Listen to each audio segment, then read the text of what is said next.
So obviously in revision, of A Christmas Carol, key thing to know is how Scrooge's character develops and what Scrooge represents.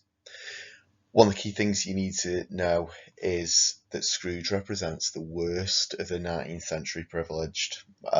He becomes a symbol for selfishness, for avarice, for greed, and for what people with privilege shouldn't be, according to Dickens.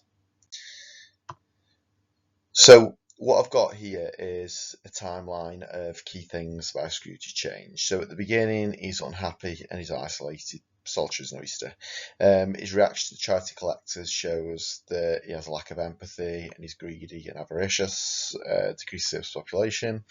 Marley's ghost arrives to tell him that he's got to change. Marley's ghost says he's the change of fortune in life, or mankind was my business. In stave 2, he's taken to his past, and that's when we start to see his emotions kind of outpour. It's quite sudden. So Scrooge's lip trembled and was told that he was sobbing. When he sees Fezziwig's party, he's shown the idea that what a good boss is. Fezziwig represents what Dickens thought the privilege should be, rather than what they are, which is Scrooge. They made an orchestra of it. We see that in his past that he chose money over relationships. His fiancée told him that he worshipped a golden idol. In stave 3, he's taken to the Cratchits and he's given a vision of how love can be powerful and strong and stronger than greed. Scrooge is described as the ogre of the family to this family, but Tiny Tim's as good as gold. He's also shown ignorance and want. They are man's, and where angels sat enthroned, devils lurked. In stave 4, in the future, which Dickens presents the idea that the future is doomed and darkness will reign if people like Scrooge don't change, the ways are foul and narrow. Then stave 5 needs to be seen as parallel to stave 1. The weather becomes totally different. Scrooge is offered and receives redemption. Gold sunlight, as happy as an angel. Okay, so some key quotations. These are the ones you're going to make notes on. A soldier is an oyster. Now, everybody will use this quotation if it suits your exam, so you've got to be precise with how you use it. Similarly, it describes Scrooge's characters. Oysters are only found in the deepest part of the ocean. It shows how isolated and alone Scrooge is. He can only be found in the deepest part of the ocean, metaphorically. Oysters sometimes contain a pearl, represents the idea that Scrooge could have a good heart and a soul and can be saved. It is Christmas, after all, and Dickens said these people who've done bad things, redemption is open for them if they'll accept it.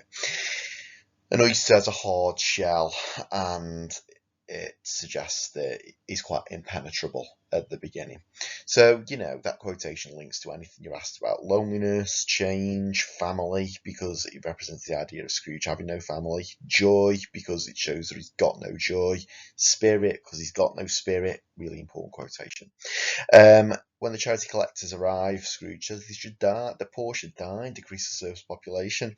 He thinks the poor are nothing more than surplus, and the word surplus is something that's unneeded, something that could be thrown away, something that has no worth. This presents how Scrooge is heartless and how he dehumanises the poor. He suggests that the poor are without humanity. Scrooge is repeating the words of a guy called Malthus from the 19th century, who thought that people dying and the population shrinking was a good thing. He thought that that was God's way of keeping society. In reality, it's just kind of a heartless thing to say. Okay.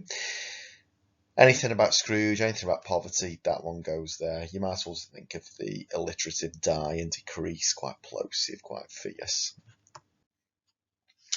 Marley's ghost's a really important symbol. Okay, Marley's ghost represents the regret of the privileged, and he says that he's wearing the chains I forged in life, or his actions trap him in misery.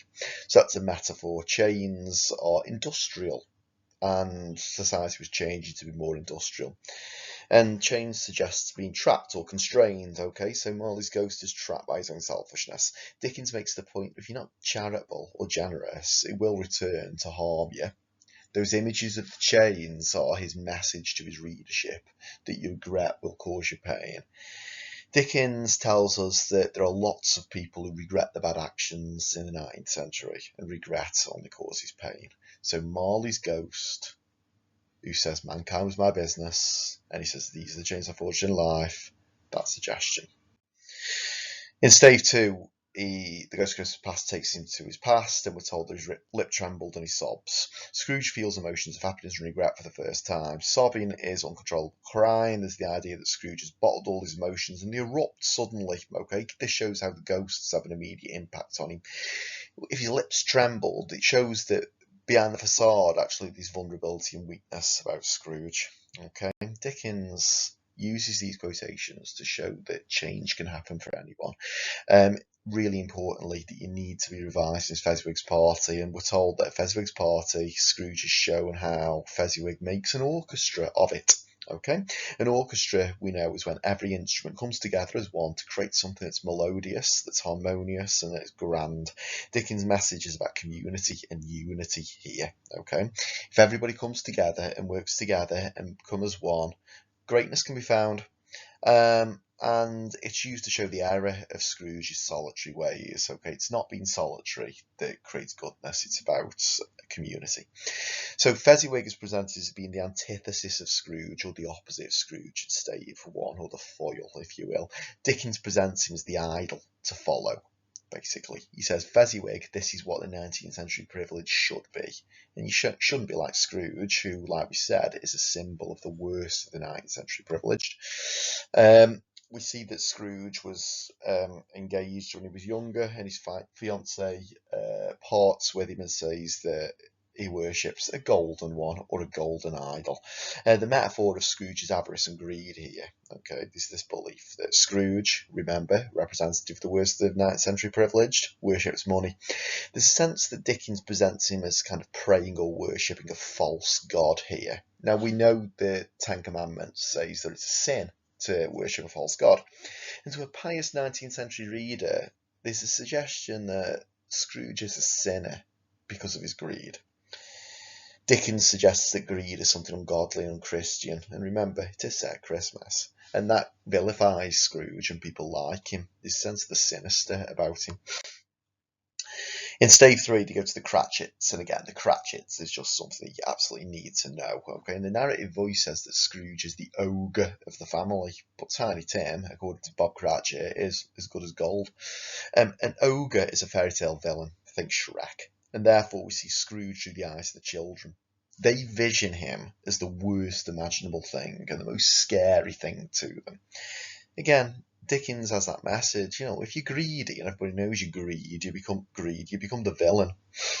Tiny Tim, on the other hand, is as good as gold, okay? And really importantly, that analogy, for us now in the 21st century, if we want something gold, we could save up for it and perhaps acquire it. To the Cratchit family who live in abject poverty, gold is something like a fantasy. It's something not obtainable. It's like magic. So therefore, they're saying that their son is as good as something magical. The Cratchit family celebrate his unbound greatness. Really importantly, the Cratchits are presented by Dickens as the worthy and the humane poor. They aren't monsters, they're real people who have real emotions and care for each other. Remember how the kids are running, tearing, screaming, rejoicing? Dickens used this book to say, these poor people are good Christians and we should love them. Other key part of stave 3 is ignorance and want. It's a page and a half and you just need to know it. Where angels should have sat enthroned, devils lurked, is what Dickens says about these children. Dickens warns that society, led by people like Scrooge, is destroying the most vulnerable. We see the juxtaposition of angels and devils here, children that should be holy, perfect, without sin, but actually they become devils. They become hell-like creatures. Dickens says that the vulnerable should be enthroned. They should be sitting on thrones, but they become like animals due to people like Scrooge. The Ghost of Christmas Present, who has ignorance and want clinging to him in a supernatural way, tells Scrooge that these children, they are man's. The Ghost of Christmas Present offers the true warning. The poor, needy, vulnerable belong to us all, and this is Dickens' key message. Christmas was about the birth of the Son of God, and we need to remember his teachings in society. Okay, we need to understand that we need to help each other. In Stave 4, he goes back to the future. Dickens presents a dark future with a ghost that doesn't speak because it creates a sense of foreboding or doom. Okay, we're told that the ways or the streets were foul and narrow. Foul is hyperbole, it's exaggeration of totally bad. You've talked about it in Macbeth, fair is foul and foul is fair. So it links to something being rotten or something being destroyed. And if something's narrow, there isn't much room in it, and you're trapped.